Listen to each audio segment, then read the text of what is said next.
நம்ம பிள்ளைகளோட கல்வியை எப்படி சிதைப்பது, பிள்ளைகளுக்கு இடைநிற்றல் எப்படி ஏற்படுத்துவது என்று திட்டமிட்டு செயல்படுவதைப் போல ஒன்றிய அரசாங்கம் தொடர்ந்து கல்வியிலேயே கையை வைக்கிற வேலையை ஒரு பக்கம் வச்சுக்கிட்டு, ஒரு பக்கம் தமிழ்நாடு எல்லா துறையிலையும் முன்னணி மாநிலமாக வருகிறது.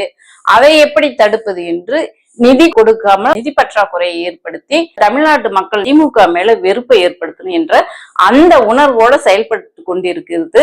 அது குறித்த இந்த காணொலியில நம்ம பேச போறோம். காணொலிக்குள்ள போறதுக்கு முன்னாடி நம்ம திராவிட பேச்சரங்க சேனலை சப்ஸ்கிரைப் பண்ணிக்கோங்க. இன்று ஏற்கனவே தேசிய புதிய கல்விக் கொள்கையில மாணவர்கள் வந்துட்டு 3வதுல ஒரு பொது தேர்வு, 5ஆம் வகுப்புல ஒரு பொது தேர்வு, 8ஆம் வகுப்பு ஒரு பொது தேர்வு. அதை எதிர்த்து நம்ம இந்த 3வதுலயே பொது தேர்வு வச்சுட்டாக்க பிள்ளைங்கள் ஸ்கூலுக்கு போகாம இடைநிற்றல் ஏற்படும். இவங்களால இந்த மாதிரி பணிச்சுமையை தாங்காத படிக்க முடியாம ஃபெயில் ஆயிருங்க. அதனால இடைநிற்றலை தடுக்கணும்னா இந்த பொது தேர்வு 3ஆம் வகுப்புல வேணா 5, 8ல இருக்கக்கூடாது என்று சொல்லி ஏற்கனவே புதிய கல்விக் கொள்கைக்காக நாம தொடர்ந்து குரல் கொடுத்து இதை ஏத்துக்க மாட்டோம் என்று சொல்லி நம்ம மாண்புமிகு முதல்வர் அவர்களும் புதிய கல்விக் கொள்கையில கையெழுத்து போட மாட்டேன் என்று சொல்லிட்டு அதுக்காக நாம போராடிட்டு இருக்கிறோம். இப்படி இந்த பிரச்சனை இருக்கும்போது இப்ப சிபிஎஸ்இ தனியார் பள்ளியில படிக்கக்கூடிய பிள்ளைகளுக்கும் 5ஆம் வகுப்பு 8ஆம் வகுப்புக்கு பொது தேர்வு கொண்டுட்டு வரும். பிள்ளைகளை ஃபெயில் பண்ணலாமா?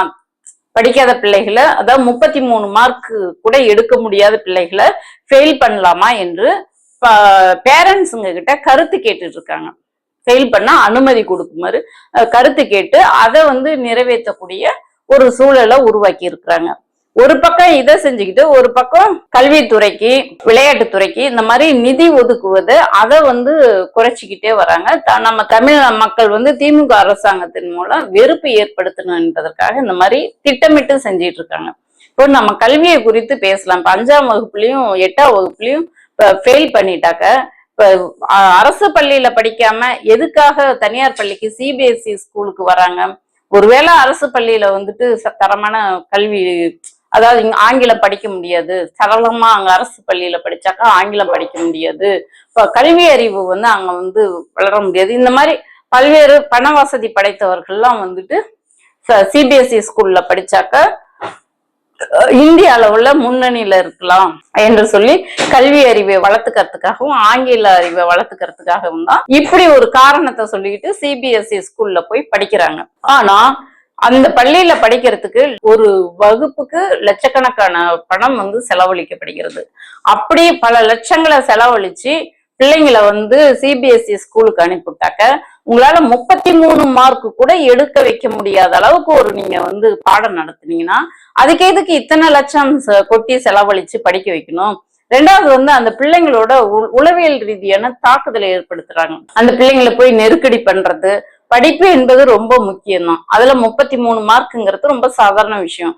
அந்த 33 மார்க்க கூட எடுக்க முடியாத அளவுக்கு நீங்க ஒரு கல்வி தரத்தை கொடுக்குறீங்கன்னா அவ்வளவு பணம், ஏறக்குறைய ஒரு சிபிஎஸ்இ ஸ்கூல்ல ஒரு வகுப்பு 1ஆம் வகுப்புக்கு எல்கேஜி யூகேஜிக்கு சேர்க்கறதுக்கு 1 லட்சம் ரூபாய் வரைக்கும் பேரண்ட்ஸுங்க, பெற்றோர்கள் செலவு பண்றாங்க.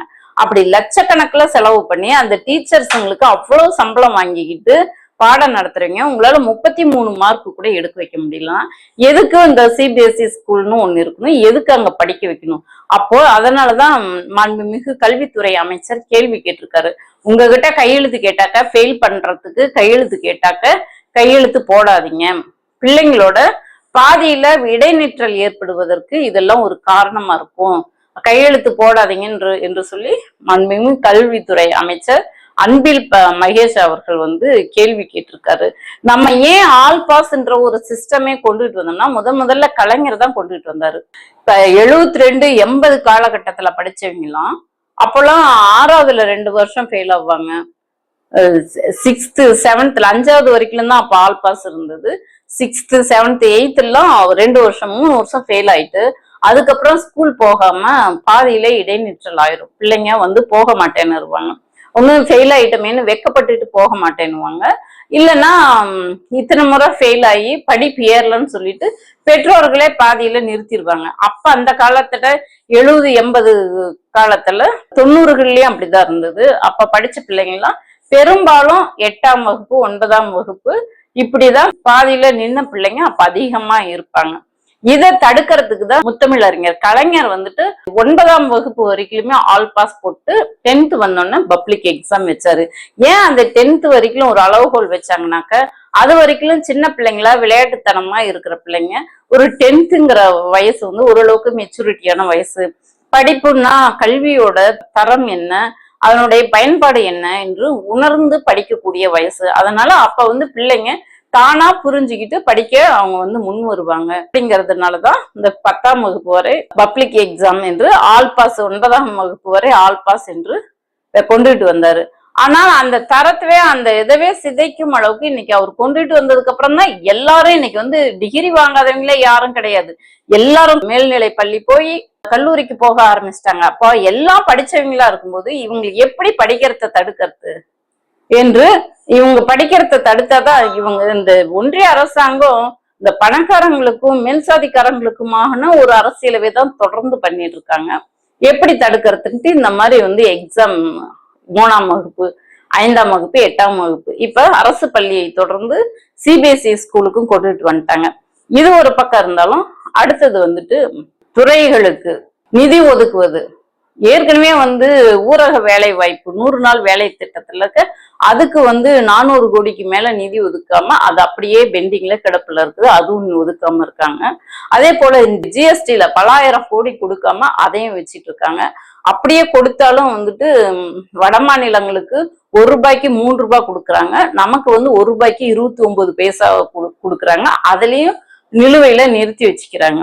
இப்ப இந்த மாதிரி பல்வேறு துறைகள்ல இப்படி கொடுக்காம நிறுத்தி வச்சதோட கல்வித்துறைக்கு நீங்க மும்மொழி கொள்கையை ஏத்துக்கிட்டா தான் உங்களுக்கு நான் வந்து நிதி கொடுப்பேன் என்று சொல்லி பிளாக்மெயில் பண்ணி அதை 2500 கோடி கொடுக்காம அப்படியே நிறுத்தி வச்சிருக்காங்க. அது ஒரு பக்கம். இப்போ வந்துட்டு விளையாட்டுத்துறைக்கு கேலோ இந்திய திட்டத்தின் கீழே வந்துட்டு ஒட்டுமொத்த இந்தியாவிலேயே குஜராத்துக்கு 606 கோடி கொடுத்திருக்கிறாங்க, உத்தரப்பிரதேசத்துக்கு 500 கோடி கொடுத்திருக்கிறாங்க, இமாச்சல பிரதேசத்துக்கு 193 கோடி. இப்படி எல்லா மாநிலங்களுக்கும் அதிகமா நிதிகளை பிஜேபி ஆளக்கூடிய மாநிலங்களுக்கும் அவங்க கூட்டணி கட்சி மாநிலங்களுக்கும் நிதியை வாரி வழங்கிட்டு மொத்த மாநிலங்கள் 27, அதுல 5 யூனியன் பிரதேசங்கள். இந்த ஒட்டுமொத்த இந்தியாவிலேயே தமிழ்நாட்டுக்கு தான் மிக மிக குறைந்த அளவு 29 கோடியே 50 லட்சம் நிதி கொடுத்திருக்காங்க, மிக மிக குறைவான நிதி. அது மட்டும் இல்ல, இந்தியாவிலேயே தமிழ்நாட்டு தான் விளையாட்டுத்துறையில தலை சிறந்த நகரமாக இருக்குது. முன்னணி விளையாட்டுத்துறையில முன்னணியிலையும் இருக்கு. ஏறக்குறைய 322 விளையாட்டு கட்டமைப்புகளை இந்திய அரசாங்கம் வந்து உருவாக்கி இருக்கு.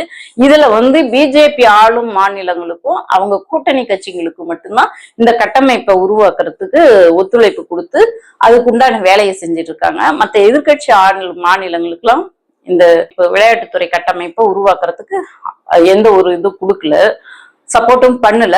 இப்ப நமக்கு வந்துட்டு இந்த விளையாட்டுத்துறைக்கும் நிதியை நிறுத்திட்டாங்க. தொடர்ந்து நம்ம வந்துட்டு விளையாட்டுத்துறையில செஸ் ஒலிம்பியாட் நடத்திட்டோம், கேலோ இந்தியா அந்த விளையாட்டு நடத்திருக்கிறோம். தொடர்ந்து நம்ம இந்திய அளவுல தமிழ்நாடு வந்து விளையாட்டுத்துறையில முன்னணியில இருக்கு. இதையெல்லாம் எப்படி தடுக்கிறது, எல்லா துறையிலையும் முன்னணியில இருக்காங்களே என்பதற்காக இந்த மாதிரி நிதி குறைப்பு வேலையை பண்ணிட்டாங்க. மக்கள் மத்தியில திமுக அரசாங்கம் மேல கெட்ட பேர், இப்படி எல்லாம் பண்ணா கெட்ட பேர் உண்டாகும் என்று இந்த வேலையை தொடர்ந்து பண்ணிட்டு இருக்காங்க. இன்னைக்கு நிதியமைச்சர் இந்த நிர்மலா சீதாராமன் வந்து நம்ம மாண்புமிகு முதல்வர் அவர்கள் சாதிவாரி கணக்கு எடுத்ததுக்கு திமுக கிடைத்த வெற்றி என்று சொல்லியிருக்காங்க. ஆமா, யார் யாரெல்லாம் சாதிவாரி கணக்கெடுப்பு நடத்தணும்னு சொல்லி கோரிக்கை வச்சாங்களோ, போராடினாங்களோ அத்தனை பேத்துக்கு இது கிடைச்ச வெற்றி தான். இதுல என்ன உங்களுக்கு சந்தேகம் இருக்கு? முதல்வர் எத்தனை முறை கடிதம் எழுதி இருக்கிறாரு, எத்தனை முறை கோரிக்கை வச்சிருக்காரு. அப்போ வெற்றி, எங்களுடைய வெற்றியை நாங்க சொல்லத்தானே தருவோம். அதுல திமுக சொல்ல இதுல வந்து பங்கு எடுத்துக்கிறதுல அர்த்தம் என்ன இருக்குன்னு சொல்லி கேக்குறாங்க. முதல்ல நீங்க உங்க மாநிலத்துல சமத்துவத்தை நிலைநாட்டுங்க, சமூக நீதி பேசுறவங்க உங்க மாநிலத்துல சமத்துவத்தை நிலைநாட்டுங்கன்னு சொல்லி சொல்றாங்க. எங்க மாநிலத்துல திமுக அரசாங்கம் உள்ளாட்சி அமைப்புல பெண்களுக்கு 50% இடஒதுக்கீட்டை கொடுத்து சமத்துவத்தை நிலைநாட்டி இருக்கிறாங்க. நீங்க ஒன்றிய அரசாங்கத்துல பெண்களுக்கு 50% ஒதுக்கீடு கொடுக்க முடியுமா? இதை சவாலா ஏத்துக்கிட்டு நிர்மலா சீதாராமன் பெண்களுக்கு 50% இடஒதுக்கீட்டை முதல்ல நீங்க அமல்படுத்துங்க. அதை செய்யாம நீங்க மற்ற மாநிலங்களை பத்தி பேசுறதுக்கோ சமூக நீதி பத்தி பேசுறதுக்கோ உங்களுக்குள்ள எந்த தகுதியுமே இல்லை. இந்த காணொலியை பார்த்துட்டு இருக்கிறீங்க உங்களுடைய கருத்துக்களை பகிர்ந்து ஆதரவு கொடுக்குமாறு அன்போடு கேட்டுக்கொள்கிறேன். நன்றி, வணக்கம்.